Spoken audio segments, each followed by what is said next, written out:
I am no longer bound by the shackles of Dick. Can I even say that? It's fine. It's fine.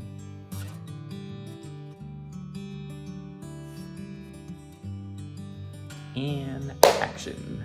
Hi. Hello.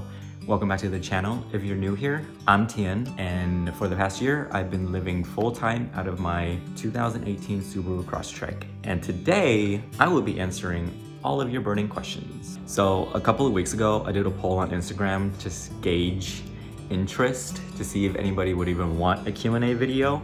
And mostly everybody said yes, except for one person, which I thought was kind of funny. But, you know, to that one person, you don't have to watch this video.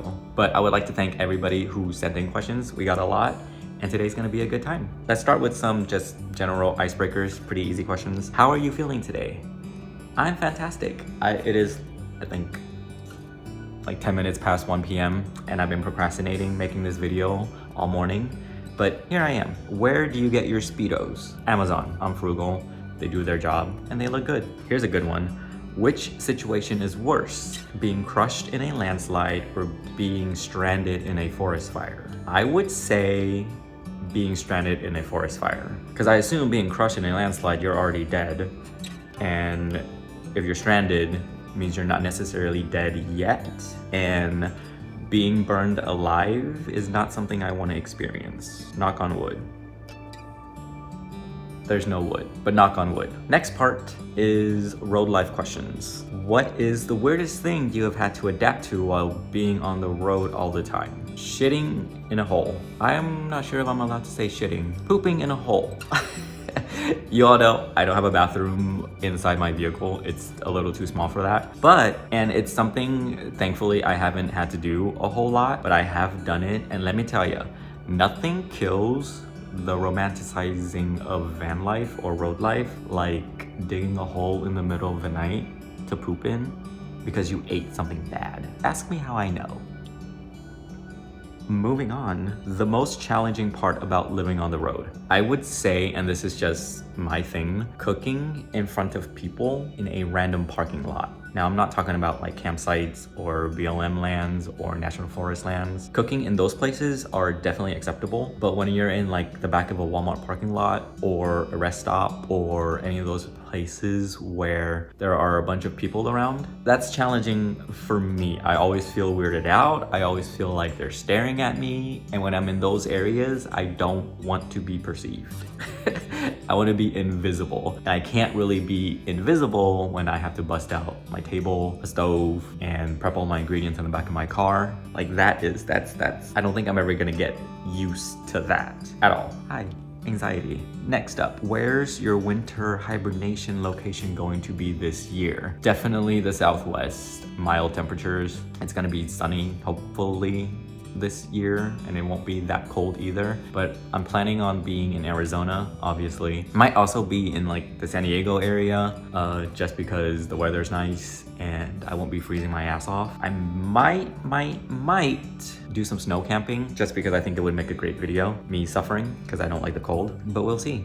What's your cooking to eating out ratio? I would say 70 to 30. It really depends. Like if I'm traveling a lot, then I would eat out more because I don't want to pull over somewhere just to cook. How much driving do you do on the daily?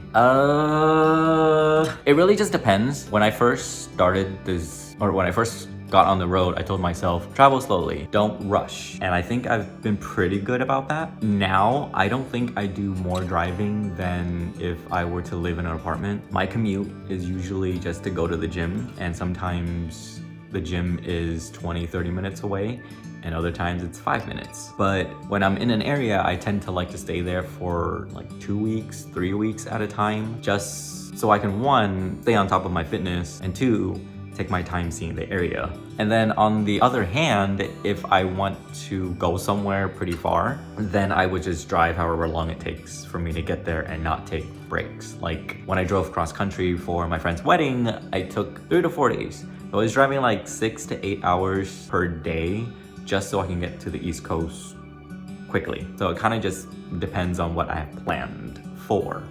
These next three questions are relating to finances. So how long have you been traveling and what do you do for work? How do you support your lifestyle? How are you able to finance a year on the road? I've been traveling since last November. November 1st is when I left my apartment in Washington. So say it's been a year. And what do I do for work? Nothing. Well, I guess YouTube is considered work, but I'm not getting paid for it. How do you support your lifestyle and how are you able to finance a year on the road?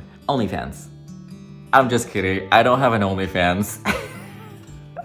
Wait, could you imagine? I get VA compensation. If you don't know, I was in the military. I got out in 21, filed for disability, got it. Actually, I should probably expand on that. Yeah, I'll expand on that. So my first duty station was Fort Bragg. It's now Fort Liberty. And I was in the 82nd Airborne Division. If you're in the 82nd, it's a very high up tempo place. It's both physically and mentally demanding. I was jumping out of planes for 3 years, doing a whole bunch of field exercises, ruck marches, ruck runs, and all of that jazz. And needless to say, my body is broke.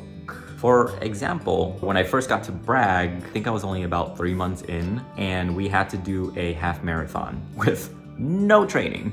I think at that point, the furthest I've ran was 4, maybe 5 miles during PT in the morning, but they sprung it on us, and yeah, my left foot has never been the same since. I think that's where the fracture I got came from, but that's just like one example. But in any case, that's how I'm able to fund my travels. I get monthly compensation, and it is more than enough for me to live this lifestyle without worrying too much about money, but I still have to budget. I also have about 25,000 in savings that I try not to touch. It's in a high yield cash account via Wealthfront. So I get about 5% interest back each month, which is a lot. But yeah, that's finances. I know that if I didn't have compensation each month, I would most likely try to find a remote job to do or work seasonally and save up in order to do that. So there are options out there just in case. Okay, so this next 2 questions are kind of the same, I think. How long can you do this traveling thing? And have you always been such an outdoorsy person? For how long? I want to do this for as long as I'm physically and mentally able to. That's my answer for right now, right in this moment. It could change next week. It could change a month from now. It could change a year from now. I don't know. I don't want to think that far ahead just yet. And have you always been such an outdoorsy person? I want to say yes, because I grew up in times where there weren't, or the internet really wasn't a thing, at least for people of my social class, or my parents' social class. So I was always outside playing with my brother, my brother's friends, my friends. And then I started hiking and solo hiking in my 20s. So I want to say yes. Yeah, I'll say yes. What's your medium long-term plan? In other words, how long do you think you'll explore the country, parentheses, continent, other countries, and do you have any plans after that's done? And then another question sort of pertaining to that, any plans to expand Roadlife to other countries like Canada and Mexico? Yes, Canada, definitely. Mexico, I'm not too sure about. I'm a little scared of going into Mexico, but Canada, definitely. I think I'm gonna explore more of like the western side of Canada just because the mountains there are absolutely beautiful. I've been to Canada once when I went to Garibaldi Lake, and that was only for like a few days because I hiked to Panorama Ridge, that thing. But I would love to spend like at least a month, 2 months there. As for plans after that's done, I don't know. That's too far for me to think about. I'm trying to focus more in the now than a year from now. Except for one specific thing, which I will go into a little bit later. Do you ever get nervous people will catch you when you get naked or skinny dip at parks? Yes, absolutely, because I don't want to get charged with indecent exposure.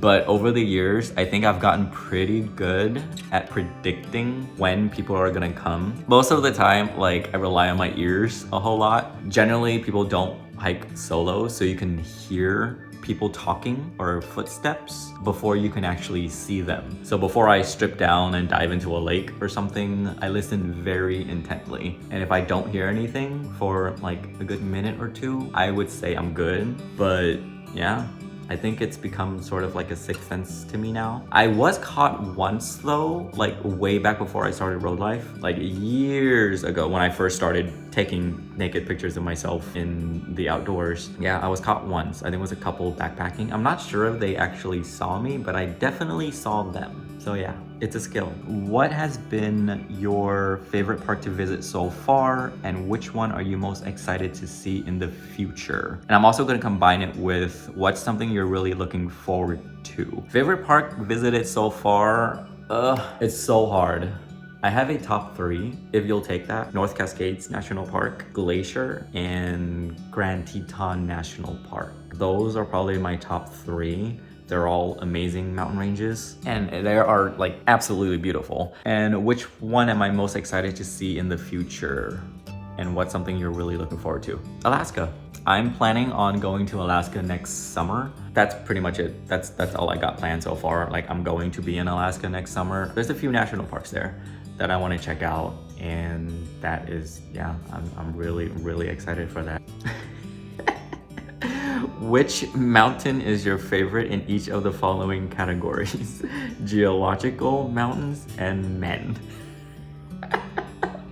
Okay, I'm getting hot. Wait.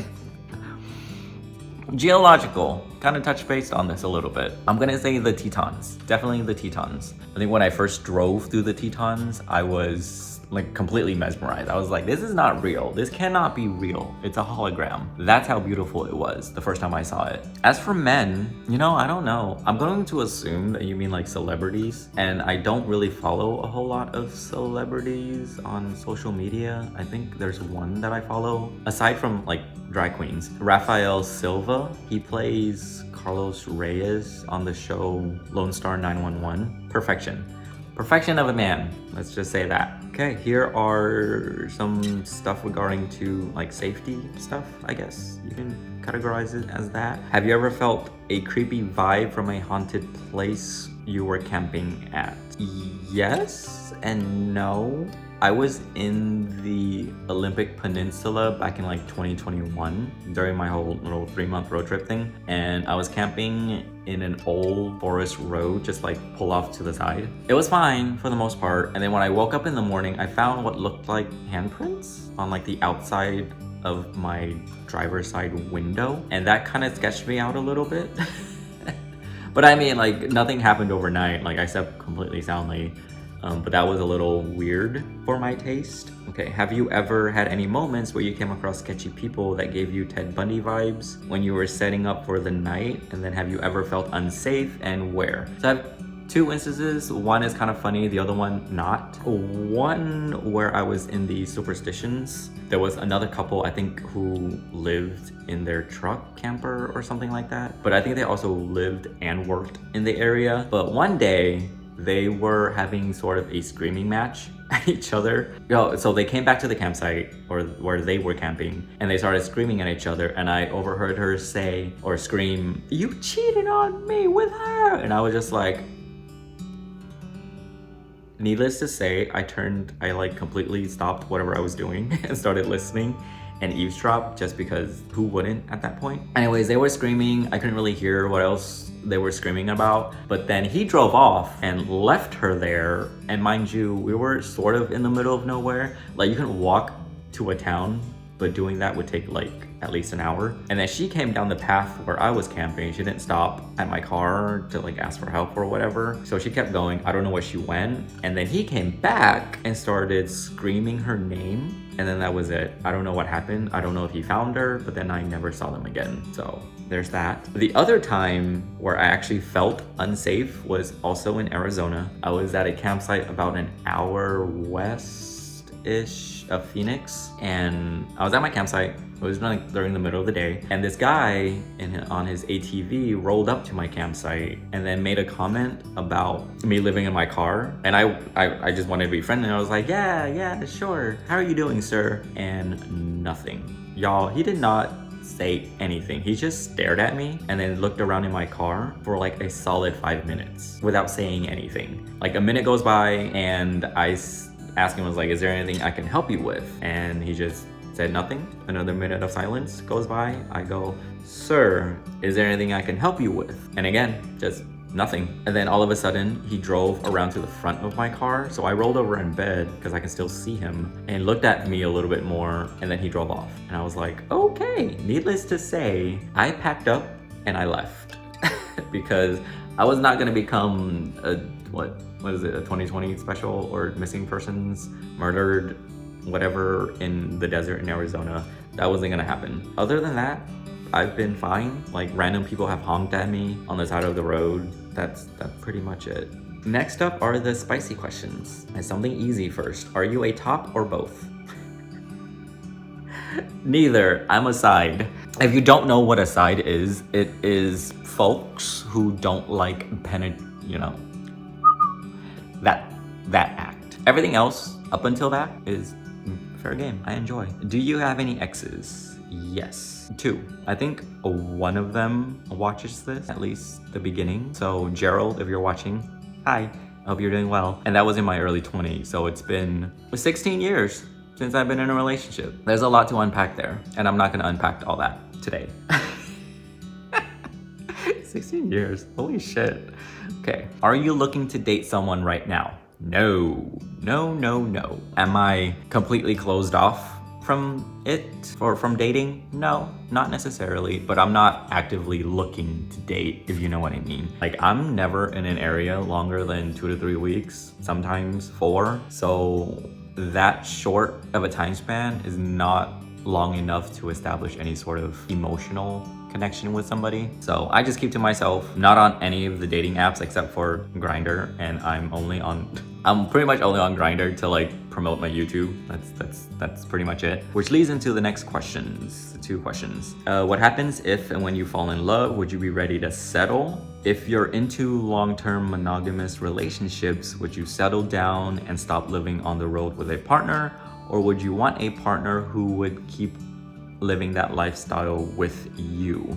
I know I'm not gonna fall in love anytime soon. I feel like I would have a much better chance of getting mauled by a bear or a mountain lion or getting struck by lightning than fall in love. That being said, if that were to happen, which would take a miracle at this point, I probably wouldn't settle down or stop living on the road. I would probably prefer somebody who also lives on the road, and that is difficult in itself. Like the gay dating world is already small and very difficult, and to find another gay guy who also lives on the road and wants to stay living on the road, that's like this much. So I don't think that's ever gonna happen, to be honest. How are you finding gay van life? I feel like hoeing would be harder, but also the road might be a little bit lonely. I'll start with the lonely part. I don't think I feel loneliness in the way that most people do. And if I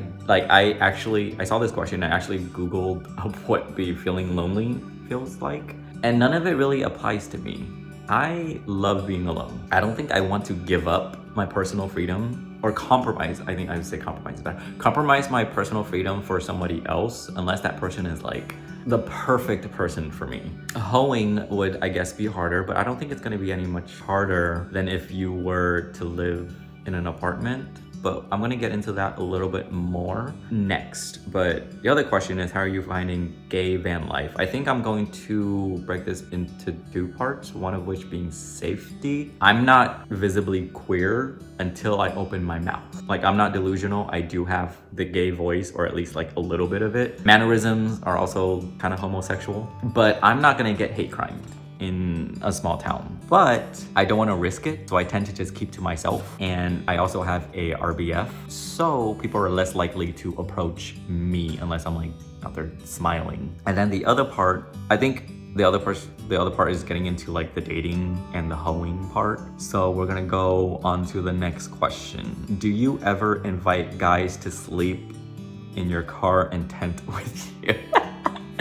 No. One, my car is barely big enough for me. I'm not gonna invite somebody else to sleep in it. Like, the bed that I have, the little mattress I have, is a toddler mattress. It's not even long enough or wide enough for me, let alone somebody else. So that's like not gonna happen. And two, this may come as a surprise to you, especially those that knew me in my 20s and early 30s, but I've been celibate for the past like over 3 years, since March of 2020, since the pandemic. Yeah, so what started out as me trying to be a responsible citizen and not spread COVID, it just made me realize that I didn't really need it like I thought I did. So yeah, I haven't had sex since March of 2020. I am no longer bound by the shackles of dick. And I even say that, it's fine. Yeah, so yeah, those are all the questions. Again, thank you so much to those of you who sent me those questions. I had a really good time answering them. I'm kind of sweaty now because they're kind of embarrassing. But yeah, thank you for watching. I hope you enjoyed and got to know me a little bit better. Until next time, have a great rest of your day, and I'll catch you in the next one. Bye-bye! Blah, blah, blah, blah, blah. Okay, hi. I forgot what I was gonna say. You can tell from the title of this video, I will be answering your spicy questions. That's stupid. And this is fresh sugar cane juice that I got from a Vietnamese restaurant. It's really good.